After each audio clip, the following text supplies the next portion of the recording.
I tie one last pink balloon to the fence post and step back to survey my handiwork. The backyard looks magical, if I do say so myself. 9 pink place settings dot the picnic table, each with a matching napkin folded into a crown. The bounce house, a $275 splurge that made my credit card wince, stands inflated and waiting, its princess turrets gleaming in the October sunshine. The pixel princess cake from Mila's favorite video game sits on the dessert table, 9 candles standing at attention. Perfect, I whisper, though nobody's around to hear. I glance at my watch for the 3rd time in 5 minutes. 11:42. Mom and my sisters should be here by now. They promised to come early and help set up, but that promise evaporated like morning dew. Just like always. The sliding glass door squeaks open behind me, and Mila bursts into the yard, twirling in her new birthday dress. The purple fabric, her royal color, sparkles in the sunlight as she spins. Mom, is it time? Is it time? She bounces on her toes, then freezes. Her eyes dart around the empty backyard, scanning for faces that aren't there. Where's Grandma? And Aunt Savannah and Aunt Lacey? Are they bringing Tyler with them? Did they see the bounce house yet? I force brightness into my voice. They're on their way, sweetie. Probably just running a little late. Mila's face falls for just a second before she rebuilds her smile.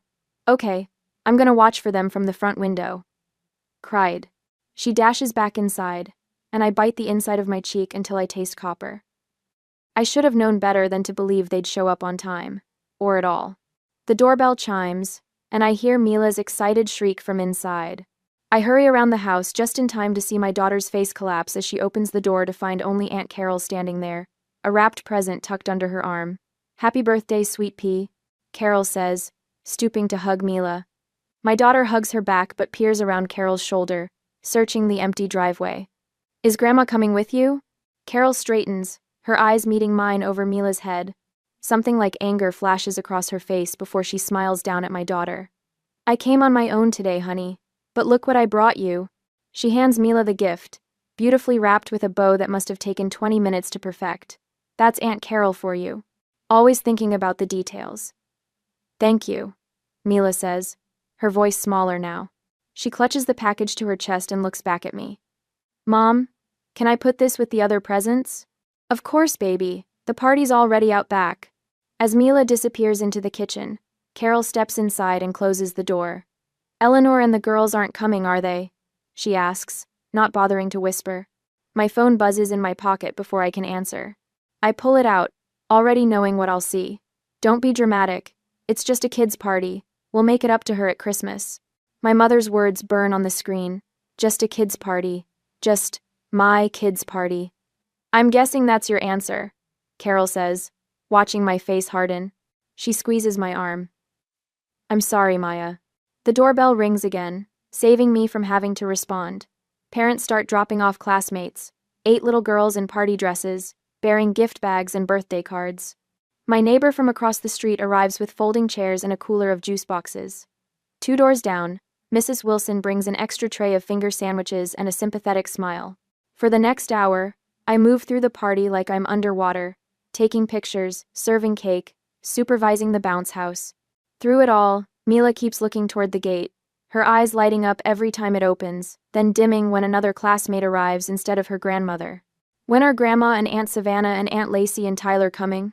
She asks, for what might be the 10th time, tugging at my shirt as I refill the snack bowl. I'm not sure, sweetie, I say, smoothing her hair. But look at all your friends who came to celebrate with you. She nods and runs back to the bounce house, but the slump in her shoulders tells me everything. This isn't the first time my family has let her down, and something in her 9-year-old heart knows it won't be the last. My mind drifts to last Christmas, when I maxed out my credit card buying gifts for everyone. $840 worth of presents I couldn't afford, because family matters. 3 months ago, I covered Savannah's salon rent when she came up short. $1,650 that I've never seen again and probably never will. Maya can handle it. They always say, she's good with numbers. Good with numbers, like that somehow translates to having extra money. Ever since Dad walked out when I was 20, Mom has treated me like an ATM with legs. You're the head of this family now, she declared the day after he left, as if his departure promoted me to his position of financial provider. My phone pings with a notification.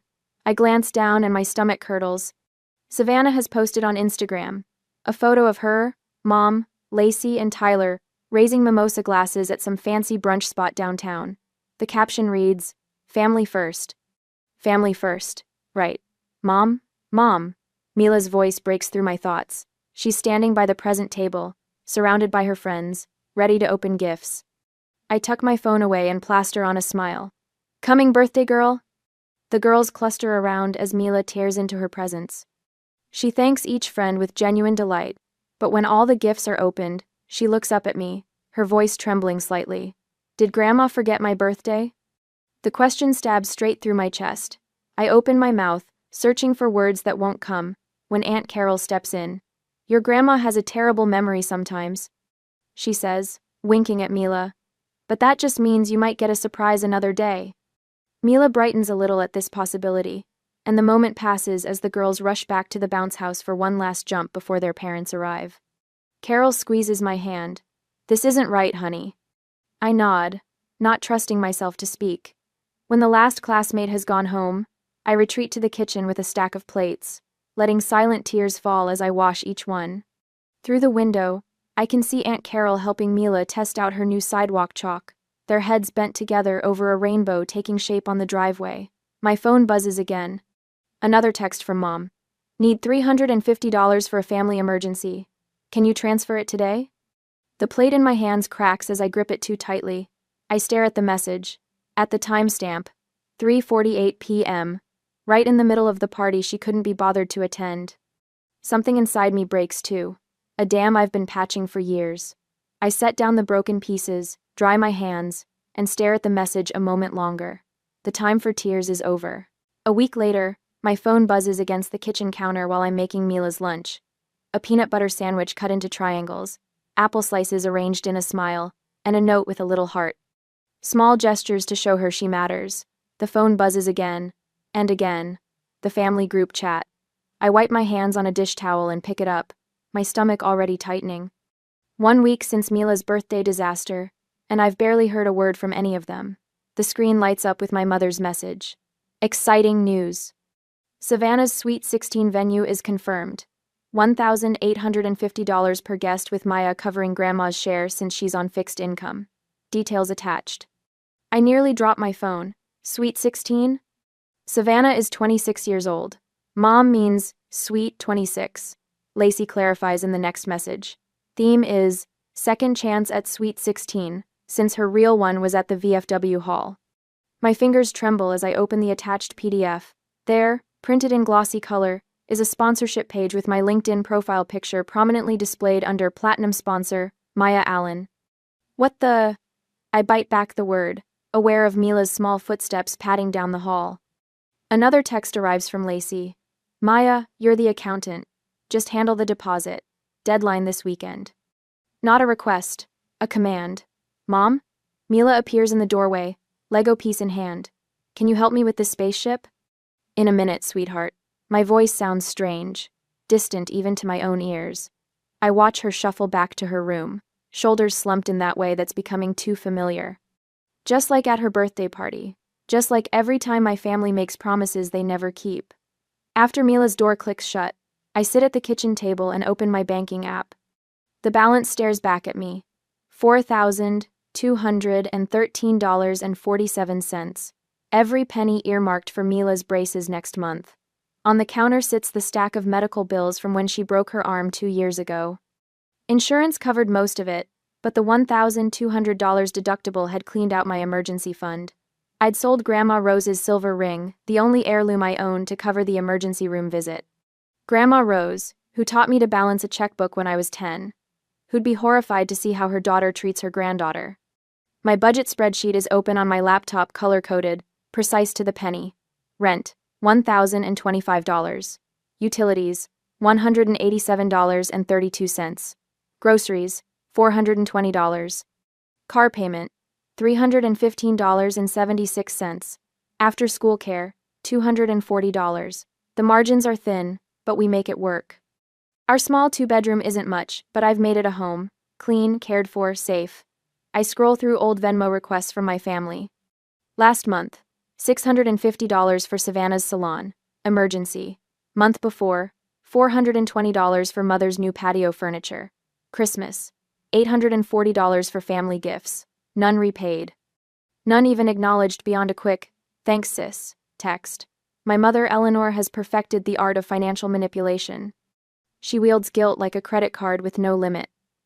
"After all, I sacrificed raising you girls alone," she'll say, conveniently forgetting it was her constant spending that drove Dad away. Savannah, my youngest sister at 26, runs a salon that hemorrhages money faster than she can highlight hair.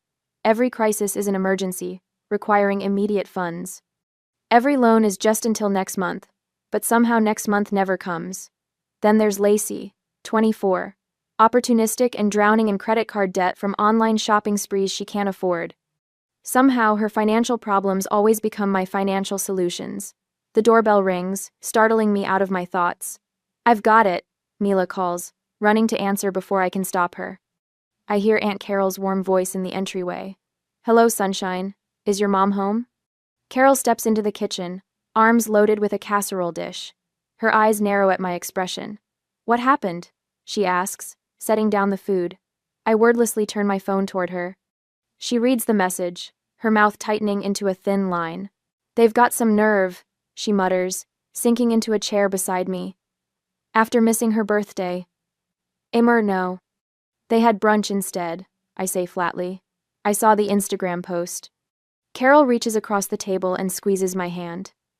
"Your mother has always been like this, even when we were kids, but you don't have to keep playing along." A knock at the back door interrupts us.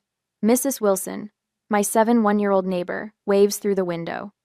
I gesture her in. "Brought you some banana bread," she says, then stops, reading the room. "Bad time?" "Family drama," Carol explains. Mrs. Wilson nods knowingly. She's been bringing me casseroles since Mila was born, offering wisdom without judgment. She saw how often I took time off work when family emergencies struck, witnessed the parade of relatives asking for favors but never returning them. "Your coworker," James called. "Mrs. Wilson says. Something about covering your shift tomorrow if you need it? Said to tell you he's returning the favor." James, always willing to swap shifts when mother demands my presence for some crisis. One of the few people who actually reciprocates. "Mommy?"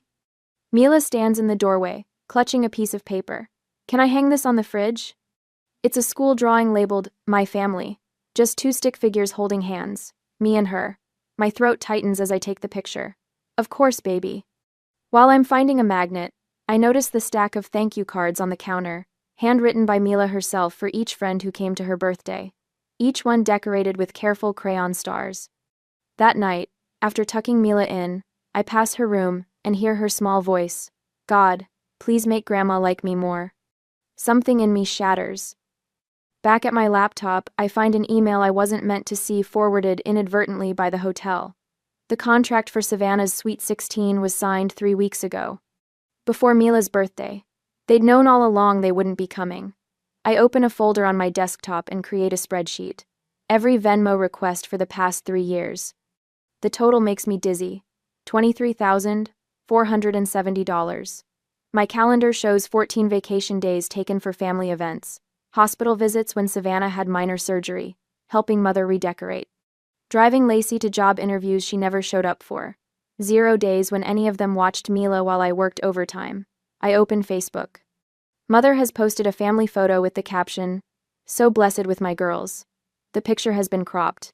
I was standing at the edge, cut out completely. The anger rises in me, not hot and explosive, but cold and clarifying. For the first time in years, I see the pattern with perfect clarity. I pick up my phone and open Venmo. The next day, I stare at the Venmo app on my phone, fingers poised above the screen as if disarming a bomb. The kitchen chair creaks beneath me as I straighten my shoulders. My mother's latest demand glares from my email inbox: $1,850 for Savannah's Sweet 16, with me covering Grandma's share since she's on a fixed income. As if my income stretches like carnival taffy. The audacity burns through me like acid. They skipped Mila's birthday to plan this extravaganza. In the next room, I hear my daughter humming to herself, arranging her stuffed animals for a tea party. No cousins, no grandmother. Just fabric friends who never disappoint her. I tap the screen and create a new payment. The recipient field fills with my mother's name, and I enter the amount, $1. In the memo line, I type a single word, congrats.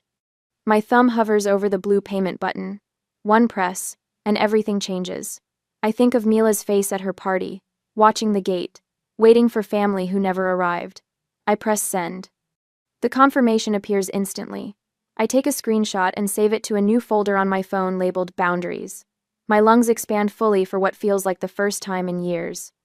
The kitchen walls seem to widen around me. Mom, can we have spaghetti tonight? Mila calls from the living room. Absolutely. I answer, my voice steadier than it's been in months. By noon, I've made 3 phone calls that should have happened years ago. The locksmith arrives at 2:15, a stocky man named Frank, who whistles through his teeth as he replaces both front and back locks. The invoice reads $175 less than a single small favor my sisters typically request. All set, ma'am, Frank says, handing me 2 shiny keys. No one gets in without these now. While Mila naps on the couch, I create a spreadsheet documenting every loan my family hasn't repaid over the past 3 years. The total makes my stomach clench, $23,470. Enough for a decent used car, or a year of community college, or braces for Mila, with money left for a family vacation. My phone buzzes incessantly throughout the afternoon. I silence it after the 20th text.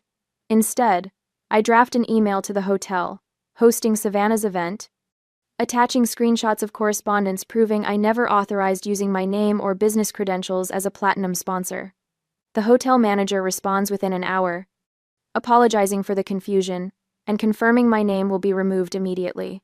By evening, Mila and I sit at our small kitchen table, twirling spaghetti and watching cartoons on the portable TV. She laughs at something silly on screen, tomato sauce dotting her chin. This is enough, I think. We are enough. The doorbell rings at 8:47 p.m. Through the peephole, I see my mother flanked by both sisters. Their faces contort with barely contained rage. Maya Allen, open this door right now.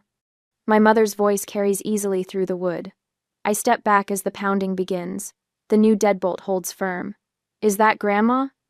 Mila appears behind me, her eyes wide. Yes, but she forgot to call before coming over, I say calmly. It's too late for visitors tonight. More banging. The doorbell chimes repeatedly. You can't hide in there forever, Savannah shouts. After everything we've done for you. My phone lights up with texts. You're betraying this family. How dare you embarrass us with the hotel? What kind of daughter acts like this? Through the peephole, I watch Mr. Patterson from across the street step onto his porch, arms crossed. The Rodriguez family peers through their blinds. My family has become a spectacle, but for once, I'm not scrambling to fix it. Should we let them in? Mila whispers, clutching my leg. No, honey. Remember our talk about people respecting our home? This isn't respectful behavior. The flash of police lights bathes the living room in blue. I close my eyes briefly. Of course they called the police. When I open the door, Officer Thompson stands on my porch. I recognize him. He coached Mila's soccer team last spring.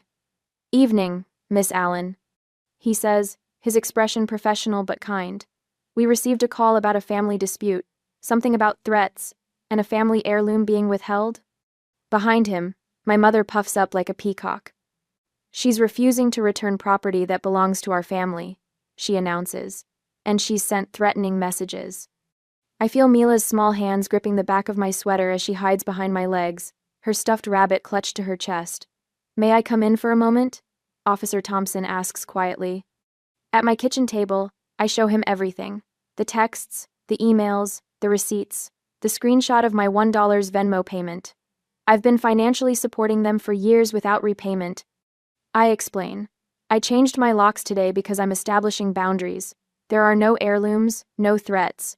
Just me saying no for the first time. Officer Thompson reviews the evidence, his eyebrows rising occasionally. When he finishes, he leans back in the chair. They're used to you taking care of everything, he says. Now you're changing the rules. That's always hard for people to accept. He returns to the porch where my family waits, their certainty visibly diminishing as he speaks to them. Minutes later, they retreat to their cars, my mother's finger jabbing in my direction before they drive away. After checking the locks twice, I find Mila sitting on her bed, small legs dangling over the edge. "Mom," she says, her voice barely above a whisper. "Am I not important enough? Is that why Grandma and my aunts didn't come to my birthday?" The question knocks the wind from me. I kneel to meet her eyes, taking her small hands in mine. "No, sweetheart, you are the most important thing in the world. That's exactly why I have to protect you from people who don't value us." My phone buzzes on the nightstand. Another text from my mother. "You'll regret this. Family is everything."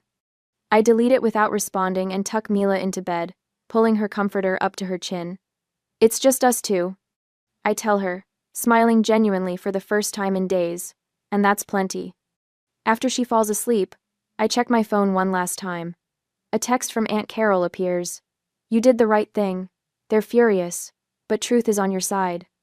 Another message from Mrs. Wilson next door. "Those brownies cooling on my counter aren't going to eat themselves. You fought the right fight today." My coworker, James, "Need extra shifts to rebuild savings? I can swap Tuesday for your Saturday." An email from Mila's teacher. "She seems happier this week. Everything okay at home?" I set my phone aside and breathe deeply. The house feels different tonight, lighter somehow, as if the walls have stopped pressing inward. I've been so focused on building a family that I never noticed a community forming around us, brick by brick, person by person. Tomorrow will bring new challenges. But tonight, for once, I sleep without the weight of impossible expectations crushing my chest. My phone buzzes at 6:30 a.m., jolting me awake before my alarm. I squint at the screen, my stomach dropping when I see Savannah's name. Not a text. A Facebook notification. "Savannah Allen mentioned you in a post." I tap the notification with my thumb, already knowing what I'll find. Her profile loads, revealing a paragraph-long status update. When toxic people show their true colors, some folks pretend to care about family until they're asked to contribute. Then suddenly, they're too good for the rest of us. Guess money means more than memories to certain people. 17 comments already, most from extended family and high school friends I haven't spoken to in years. "So sorry you're going through this, sweetie. Blood isn't always thicker than water. You're better off without negative energy in your life." I scroll through the comments, each one a tiny needle. Nobody asking for my side. Nobody questioning why I might have sent that single dollar. Just automatic assumption that I'm the villain in this story. The bedroom door creaks open and Mila peeks in, hair tousled from sleep. "Mom? Are you okay?" I lock my phone and paste on a smile. "Fine, sweetie. Just checking emails." She believes me, thank goodness, and pads back to her room. I wait until her door clicks shut before opening Facebook again, my finger hovering over the comment box. Paragraphs form in my head, explanations, defenses, receipts, evidence stretching back years. Instead, I type 5 words. "I wish you all well." Then I log off, shut down the app, and slide out of bed. The kitchen feels different this morning. Lighter somehow, despite the social media assault. I pour cereal for Mila, make coffee, check her backpack for homework. Normal routines that suddenly feel revolutionary without the weight of pending family demands. My phone rings while I'm washing dishes, a number I don't recognize, but the area code is familiar. I almost let it go to voicemail, then answer at the last second. "Maya, it's your Uncle Robert." My father's brother, a ghost from another lifetime. "Uncle Robert? I haven't heard from you since." "Your high school graduation." I know. His voice sounds older, rougher. "I heard what happened with Eleanor and the girls." My shoulders tense. "How?" "Small town. Plus your mother called me trying to recruit allies, I suspect." A dry chuckle rumbles through the speaker. "Thought you might like to know you're not the first person she's done this to." The dish I'm rinsing nearly slips from my fingers. "What do you mean?" "Why do you think your father left?" 20 minutes later, I'm sitting at the kitchen table staring at a photo. Uncle Robert texted me. "Dad, at my 5th birthday party, eyes hollow, shoulders curled inward." The same expression I've seen in my own mirror for years. History repeating itself, Uncle Robert had said. She drained him for years. Then she moved on to you. The doorbell interrupts my thoughts. I open it to find Mrs. Wilson from 2 doors down, holding a casserole dish. "Chicken and rice," she says, pushing it into my hands before I can object. "The ladies from Street Marks will be by with more tomorrow." Mrs. Wilson, that's really not. We've all been watching. She cuts me off, her voice firm but kind. Some of us have been exactly where you are. Family can be wonderful, or it can be quicksand. Before I can respond, she touches my arm. There's a rotation of us keeping an eye out when certain cars drive by. Just so you know. She leaves before I can thank her properly, the warmth of the casserole dish seeping into my palms. I place it on the counter and notice an envelope that must have been tucked underneath. Inside is a $200 gift card, with a simple note, for Mila's needs. No name, no strings attached, just kindness without expectation of return. The contrast knocks the wind from me. I sink onto a kitchen chair, tears blurring my vision. These neighbors owe me nothing. We exchange waves at mailboxes and occasional small talk about weather. Yet here they are, forming a protective circle while blood relatives wage digital war. That evening, after Mila's asleep, I pull out my budget spreadsheet. For the first time in years, I recalculate without factoring in family emergencies. The numbers shift before my eyes, revealing an extra $732 monthly that's been disappearing into the black hole of my family's demands. $732. Enough for Mila's braces, with some left over. Enough for the education account I've been dreaming about since she started kindergarten. Enough for a modest vacation at the lake this summer, where she can make memories that don't include waiting for relatives who never show up. I stare at the numbers, my breathing growing steadier with each inhale. Then I open a browser and research savings accounts for education. 20 minutes later, I've opened one in Mila's name with a small initial deposit. A start. A seed. The next morning, grocery shopping feels different. I study prices out of habit but realize I'm not calculating each item with the razor-thin margins of before. At the checkout, I splurge on a bunch of tulips, $24 for no reason except they're pretty and will make our dining table cheerful. This small rebellion against scarcity brings a smile to my face that lasts all day. Saturday morning, Mila wanders into the living room while I'm folding laundry. She's wearing her favorite pajamas, the ones with rainbows that are getting too small but she refuses to give up. Aren't we going to Aunt Savannah's party today? She asks, casual as can be. My hands freeze mid-fold. What? The Sweet 16 party. I saw it on your calendar before. She shrugs. Taylor from school is going.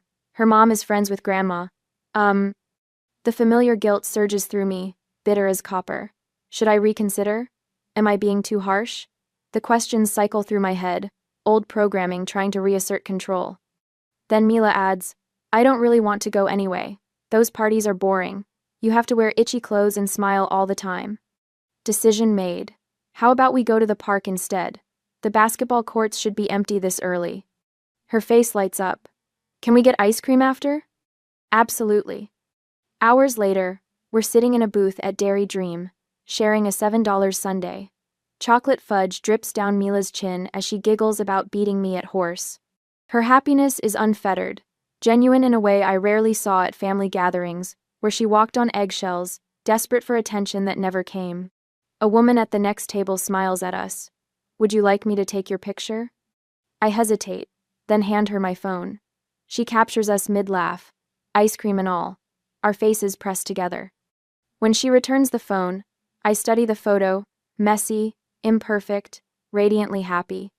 Nothing like the posed family portraits my mother insists on each Christmas, where everyone holds strained smiles and calculated positions. I like this way better than a fancy party, Mila declares, diving back into the sundae. So do I realize. So do I. My phone chimes with a text from Aunt Carol that night. I dry my hands on a dish towel and tap the notification. You dodged a bullet, her message reads. Sweet 16 disaster. Complete train wreck. I sink into a kitchen chair, torn between curiosity and relief. My thumb hovers over the call button, but Carol beats me to it. The phone rings and I answer. What happened? I ask, voice hushed so Mila won't hear from her bedroom. Carol's laugh crackles through the speaker. Where do I start? They seated your mother next to the smoke machine. You know how her asthma acts up. She spent half the night coughing and complaining. Of course she did. I can picture her, dramatically waving her hand in front of her face, making sure everyone notices her discomfort. Savannah fought with the DJ over every song. The poor man looked ready to unplug everything and walk out. Carol lowers her voice. And when the bill came? Eleanor's face turned whiter than that fancy tablecloth. Suddenly, nobody could make eye contact. I wind the dish towel around my finger. How much was it? Let's just say they went way over budget without your platinum sponsorship. They kept glancing at the empty chair where you were supposed to sit, like they'd saved a spot for your wallet. A small, vindicated smile tugs at my lips before guilt squashes it. I shouldn't be happy about their misfortune. It's not misfortune when you design a party around someone else's bank account, Carol says firmly. It's consequence. The next morning, I'm organizing files at work when a shadow falls across my desk. I look up to find my mother standing there, wearing her Sunday dress. We need to talk, she says, loud enough that my coworkers glance over. My stomach drops, but I keep my voice level. This isn't appropriate, Mom. I'm working. She sets her purse on my desk, covering the spreadsheet I've been updating for the past hour. Family comes first. I stand, guiding her toward the break room with a light touch on her elbow. 10 minutes, I whisper. Inside, she launches into a speech about forgiveness and family duty that sounds rehearsed. I recognize pieces of Pastor Wallace's sermons woven throughout. Speaking of Pastor Wallace, she says, adjusting her pearl earrings, he called me after service today. He's concerned about our family division. Said reconciliation is God's way. I stare into my lukewarm coffee. Did you tell him why we're divided? She waves dismissively. Details don't matter when family is involved. They matter to me. That evening, an envelope was waiting in my mailbox. No return address. Inside, a handwritten note reads, "Children need their grandmother. Think about what you're doing to Mila." The next day, Savannah's husband calls. "Just give them what they want," he pleads. "Peace is worth the money, Maya." Then comes the Thanksgiving invitation. Cream cardstock with gold embossing. A handwritten note at the bottom. Water under the bridge if you contribute $750 for the venue. I place it on the counter beside Mila's school photo. Her smile has returned these past weeks, brighter than before. After tucking Mila into bed that night, I sit at the kitchen table with an old family photo in my hands. Christmas, 7 years ago. Dad was still with us then. Mom hadn't yet assigned me his financial responsibilities. We're all smiling, though I remember the argument that erupted 10 minutes after this was taken when Dad questioned the credit card bill. My phone sits beside me, Mom's number highlighted. One tap would reconnect us. One call could smooth everything over. Just another check, another withdrawal from my savings, another promise I'd make to Mila that I'd have to break when their next emergency arose. Mila's voice echoes in my memory. Am I not important enough? I place the old photo in a drawer and replace it with her school picture. The girl with the confident smile deserves better than what I had. The next morning, I draft a letter. Not an emotional plea, but a documented history. Every loan, every missed event, every broken promise with dates and amounts. Terms for future contact laid out in clinical precision. Boundaries with consequences spelled out in language. Even Savannah could understand. I make copies. One for Mom, one for each sister. One for Pastor Wallace with a cover note explaining the financial manipulation he's been unknowingly supporting. The final sentence takes me 3 attempts to write. This isn't about money, it's about respect. I sign each copy, slide them into envelopes, and send them certified mail. 2 days later, a small envelope arrives, addressed to Mila. The return address belongs to Bethany Thompson, a classmate who couldn't attend her birthday party. Mila tears it open at the kitchen table, her eyes widening at the handmade card covered in glitter and stickers. Sorry I couldn't come. Happy 9th birthday, she reads aloud. She tilts the card, and $3 bills flutter to the table. A note explains, for ice cream. I'm saving up for a bike but wanted you to have this. Mila handles the money like it's made of glass. Mom, can we get ice cream tomorrow? Of course we can. She carefully places the card on our refrigerator, straightening it 3 times until it's perfect. This is the best card ever, she declares. I watch her skip off to her room, the $3 clutched in her hand.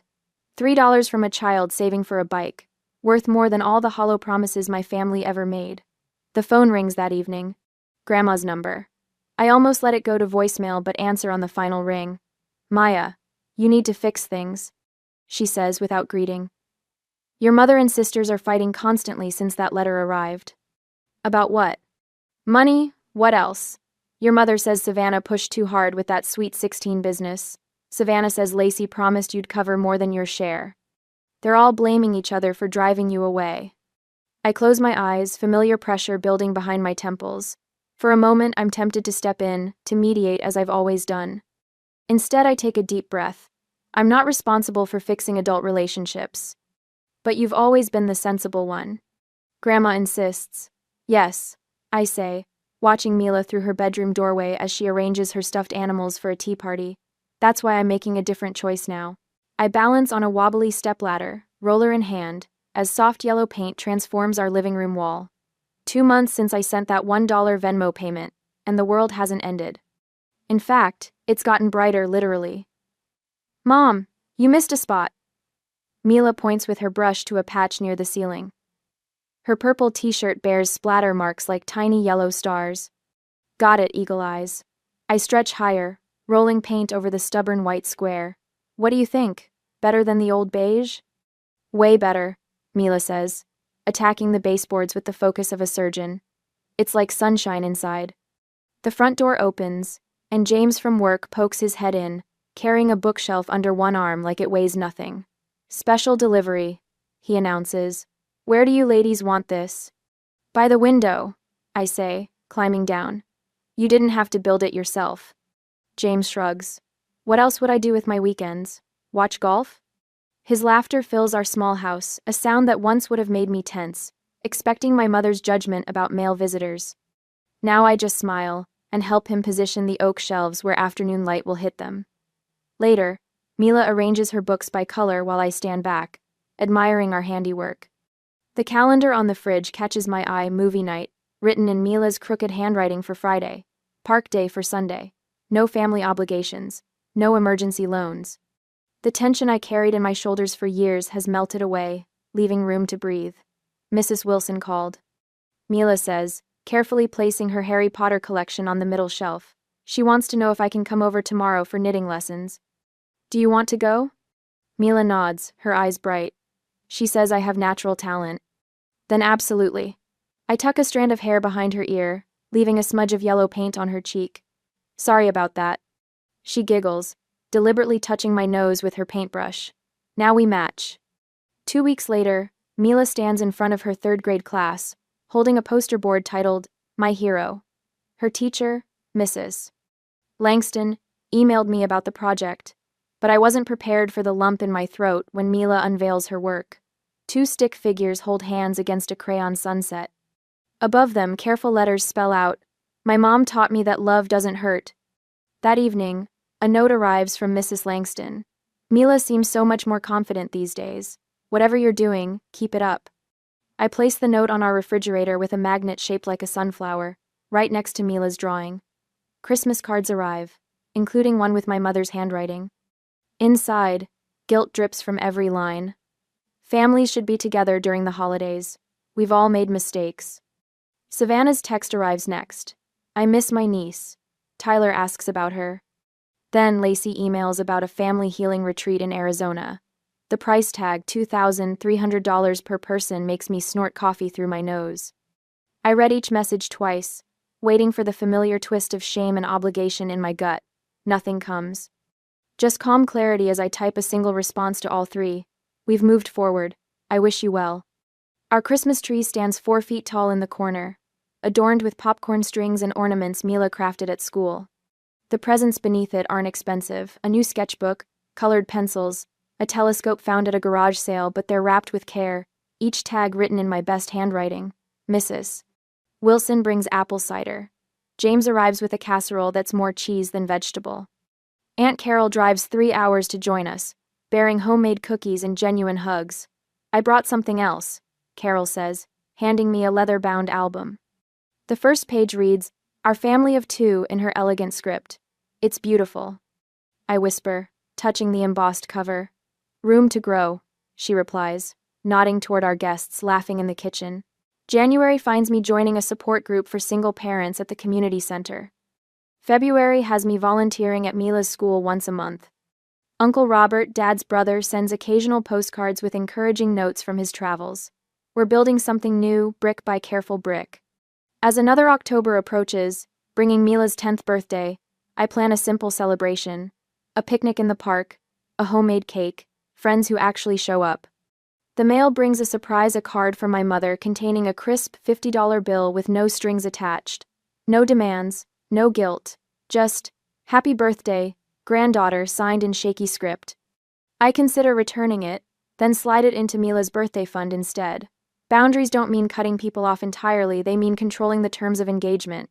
Tonight, after Mila falls asleep, I sit at our kitchen table writing in the journal Aunt Carol gave me for Christmas. The words flow easily.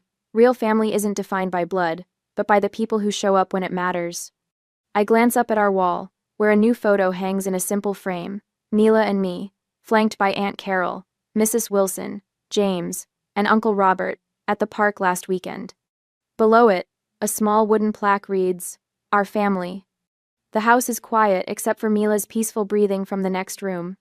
I close my journal, feeling something I haven't felt in years. Home.